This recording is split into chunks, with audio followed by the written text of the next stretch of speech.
Ang project po na gagawin ko ngayon ay sticker on Sintra board na A3 size ang sukat. Pero sa A4 size lang natin siya ipiprint. Kaya ipapakita ko po sa inyo paanong diskarte yung gagawin ko. Basically, pagka may image na kayo, ay kung may design na kayo, ay i-flatten nyo lang po yan. Dapat naka isang layer lang para madali siyang i-cut. So, dito,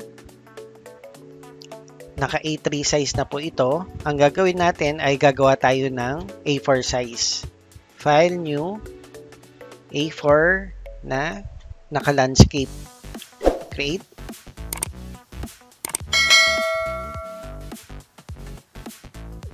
Itan lang natin.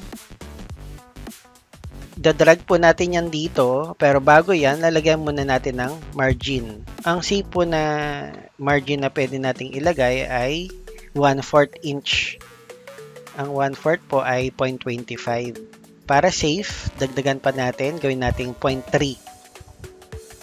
Para sure tayo na inch, right click lang natin dito. Yan, select lang natin. Kung may limiter naman, ito yung select mo. Pero this time,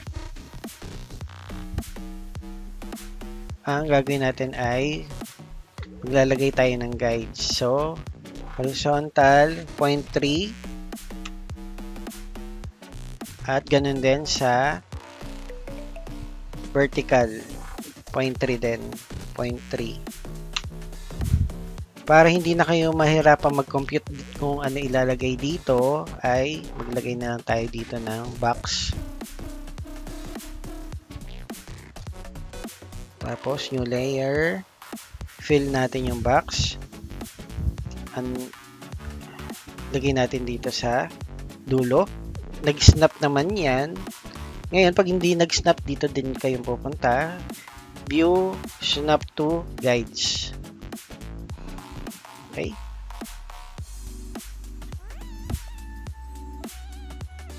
Okay. So, delete na natin to. Meron na tayong margin para sa A4. Dito tayo kasi magpe-print. Balik tayo dito. Kunin lang natin yung gitna niya. Dahil sa gitna natin siya puputulin. Select dito. Double click lang natin. Okay.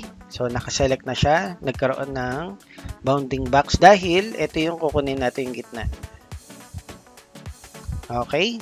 Tapos, marquee tool. Select lang natin yung kalahati. Nag-snap naman yan. So, Control X.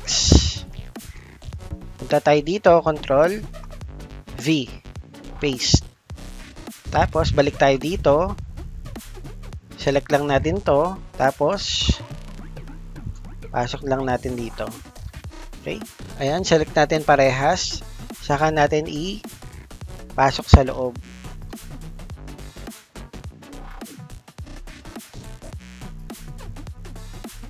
Tapos, i-maximize lang natin yung space sa magkabila.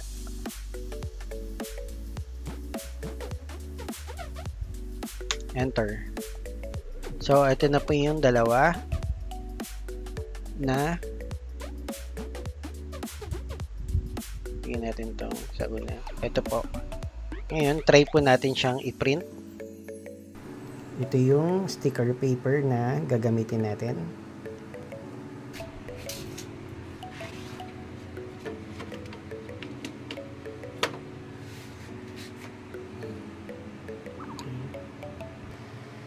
So, ipiprint na natin siya. Print.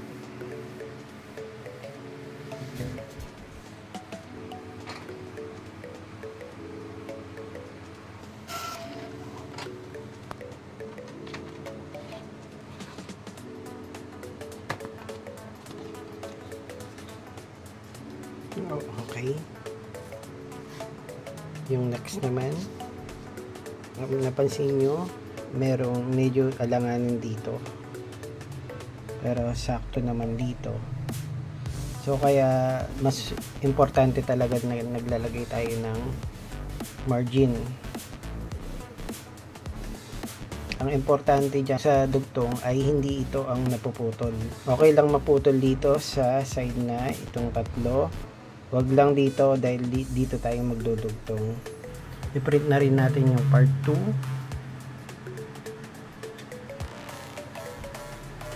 Okay.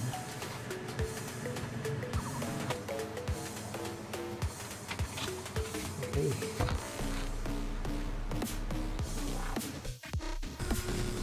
Okay, gagamitan natin siya ng cold laminating film na glossy. So, ito siya.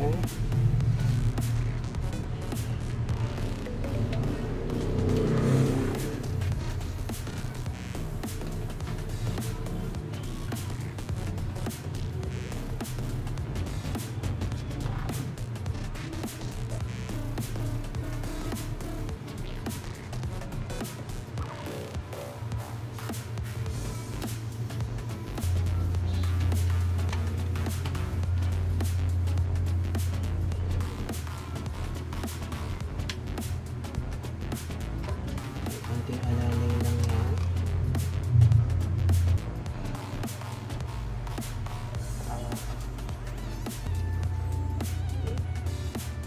Tapos yung ganun din sa kabila.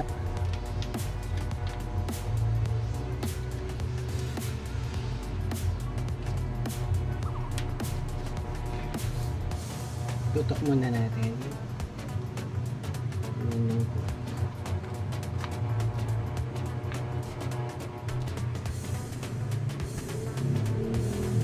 Okay.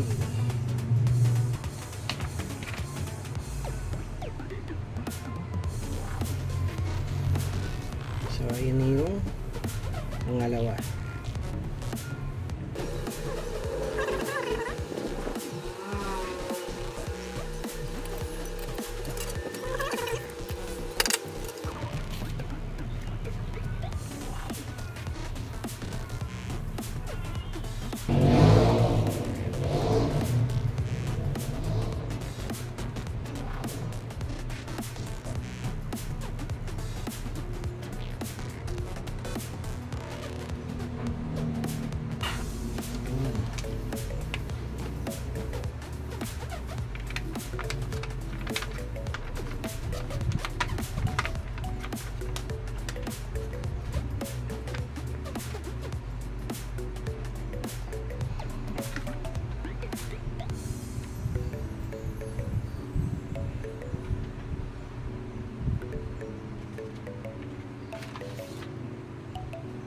Bibiglain. Yun. So,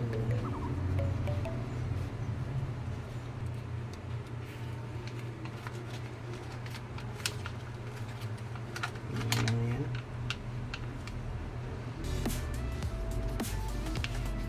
Pilang natin to.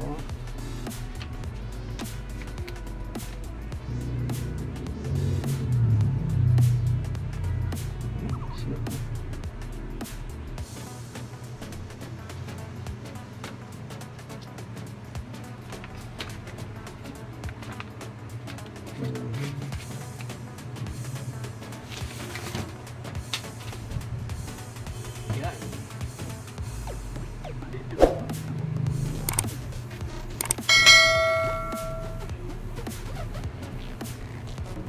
Kung mapapansin nyo, parang medyo halata yung magkaibang kulay. Siguro fault ko yung sa part na to, sa pangalawa. Kasi yung isang papel nito, ibang brand. Naubusan na ako ng photo sticker. Anyway, ginawa ko lang naman to para for sample lang. Para maipakita ko sa inyo.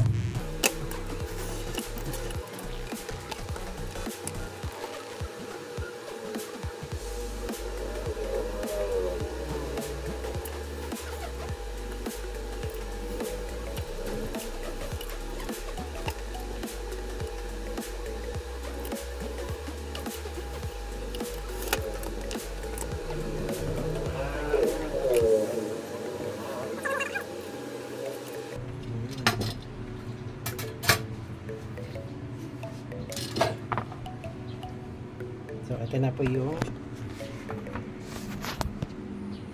Sintra board. A3 size Sintra board.